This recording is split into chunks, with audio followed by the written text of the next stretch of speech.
రెండు తెలుగు రాష్ట్రాల్లో మనం చూస్తున్నాం. అందుకని దీనిలో అందరికీ తెలుసు డబ్బు పంచుతున్నారు.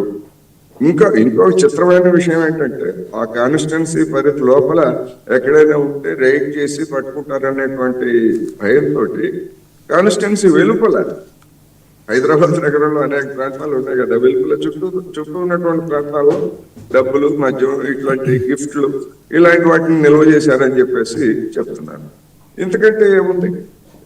అందుకని ఇది ఒక ప్రహసనప్రాయంగా జరుగుతోంది. అయితే మరి ఎన్నిక అన్న తర్వాత ఎవరో ఒకరిని ఎన్నుకోవాలి కదా, ఖచ్చితంగా ఎన్నుకోవాలి.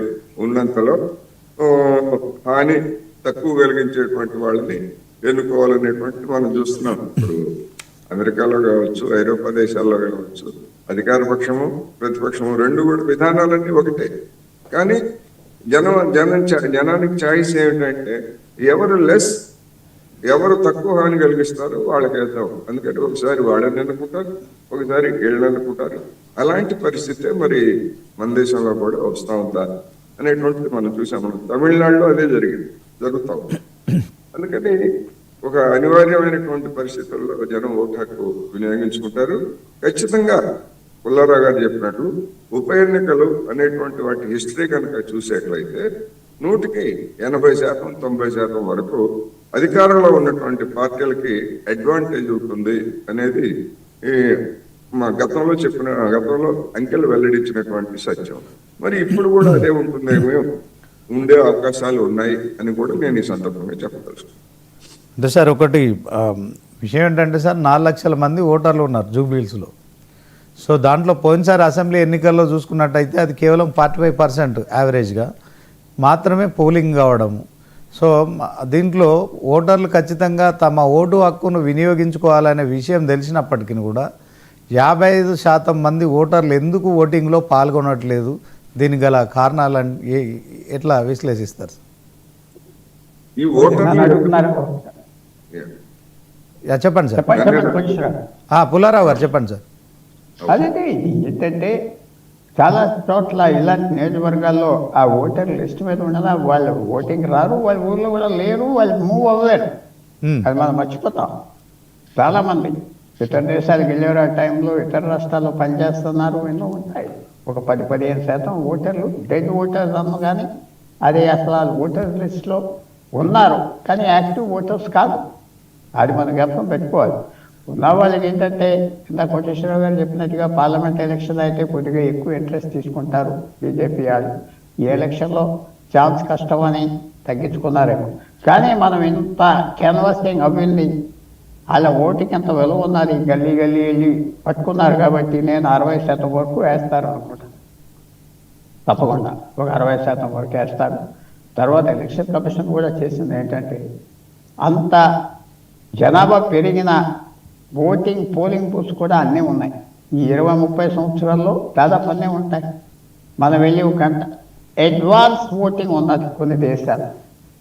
ఎలక్షన్ రేపంటే ఓ 3 రోజుల నుంచి నువ్వు ఎప్పుడైనా వెళ్ళి వేసుకోమంటే వెళ్ళి ఎక్కువ పెరుగుతాయి. అది చేయట్లేదు కదా. నేను రేపు వెళ్ళి ఓటు వేయాలి 8 గంటల నుంచి రాత్రి సాయంకాలం 5 గంటల వరకు లైన్ 1 or 2 hours ఉంటే కష్టం. ఏంటిది, మనకి ఏమైనా డబ్బులు తీసుకోలేదు, వెళ్ళి కూర్చోవడం అయితే అది అనిపిస్తారు. సో ఎలక్షన్ కమిషన్ మన దేశంలో అడ్వాన్స్ ఓటింగ్ పెట్టాలా? అడ్వాన్సింగ్ ఓటింగ్ పెడితే ఏమవుతుంది, అది ఎక్స్పెరిమెంట్ చేయాలి. ఓ రోజు ముందల అడ్వాన్స్ ఓటింగ్ పెడితే అందరికీ ఉపయోగం, ఎలక్షన్ స్టాఫ్కి కూడా ఉపయోగం. అది కూడా ఆలోచించాలి. ఎందుకంటే ఈ క్యూస్ సాధారణంగా నేను అనుకుంటున్నా అప్పుడప్పుడు కానీ లేకపోతే 2 గంటలైనా నిలబడాలి క్యూలు. వాళ్ళు ఇష్టం వచ్చినట్టు చేస్తాడు ఆ పోలింగ్ బూత్లో. ఆ పోలింగ్ బూత్ వాడు ఎవరికి చెప్పడం, చాలా గీరగా పొగరమొత్తనంగా ఉంటారు గవర్నమెంట్ స్టాఫ్. మాట్లాడితే పోలీసు బయట పట్టిపోతారు, అడగకూడదు.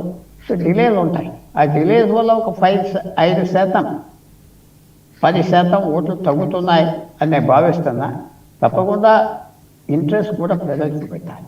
ఇలాంటి ఎలక్షన్ జూబ్లీ ఎలక్షన్లో చదువుకున్న వాళ్ళు ఎక్కువ మంది కూడా ఉన్నారు కాబట్టి ఒక 3-4% వాళ్ళు ఈ 3 పార్టీలు కాకుండా ఇంకో వ్యక్తికో పార్టీకో వేస్తే అందరికీ బుద్ధి వస్తారు.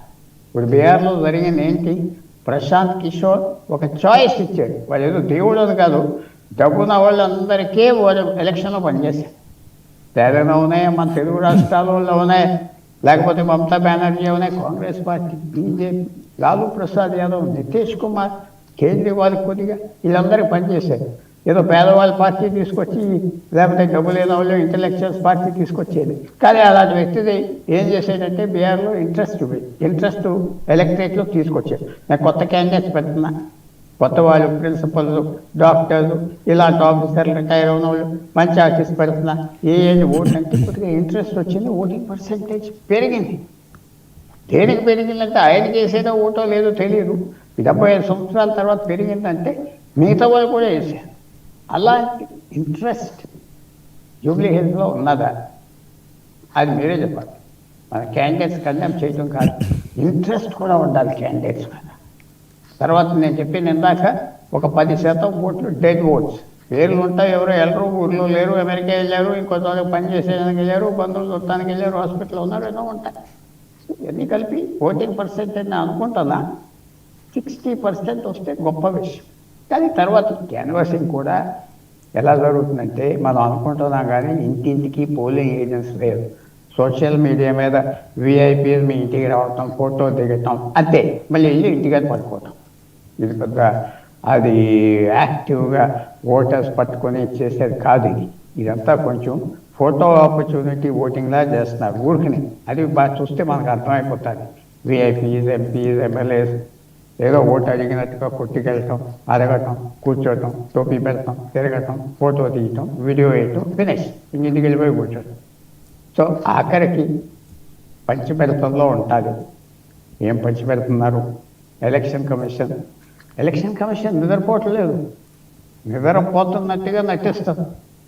వాళ్ళు ఒక 2 ఓటర్లు పట్టుకుని ఎవరు ఇచ్చారు డబ్బు, కటపాటి పుల్లారావు ఇచ్చాడు, ఏ పార్టీ ఆ పార్టీ నిన్న అరెస్ట్ చేస్తున్నాం అది తీసుకెళ్ళమని ఏమవుతుందో చూడండి.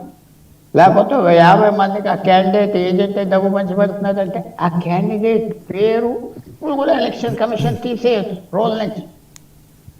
ఆ క్యాండిడేట్ ఒక్కడి పేరే అనౌన్స్ చేసి నువ్వు డబ్బులు పంచిపెడుతున్నావు, నీ ఏజెంట్ నీ పేరు బ్లాక్ చేస్తున్నావు అన్నది. లేకపోతే ఎలక్షన్ కౌంటమాన్ చేస్తున్నాం, మీరందరూ డబ్బు పంచిపెడుతున్నారు, ఇంకో 10 ఏళ్ళ తర్వాత అదంటాదా ఎలక్షన్ కమిషన్? అదే ధైర్యం ఉన్నదా? ఎవరో చేయాలి, చేయట్లేదు. కాబట్టి ఎలక్షన్ కమిషన్ ఒక అవుట్సోర్సింగ్, ఏదో తిని తీసుకొచ్చి పెడతాడు, మనం ఫోన్ చేస్తే ఇది ఎలక్షన్స్ కండక్ట్ చేస్తున్నారు. కానీ ఆ స్పిరిట్లో చేయట్లేదు. ఒక్క ఓటర్నైనా పెట్టాలి కదా డబ్బు తీసుకోవటం, ఒక్కదైనా ఇవ్వటం, ఒక్కదైనా అట్రాక్ట్ చేయాలి కదా సెంటిమెంట్గానా, ఆ చేయట్లేదే. సో అందువల్ల ఈ ఎలక్షన్స్ మన దేశంలో ఇలా జరుగుతున్నాయి. మనకు తెలియనట్టుగా నటించాలి, కానీ ప్యూర్ ఎలక్షన్స్ మాత్రం కాదు. Sir okay sir, thank you sir. Koteswararao గారు, చెప్పండి. సార్ మొత్తానికి 4,01,000 పైచీలకు ఓటర్లు జూబ్లీహిల్స్లో ఉన్నారు సార్.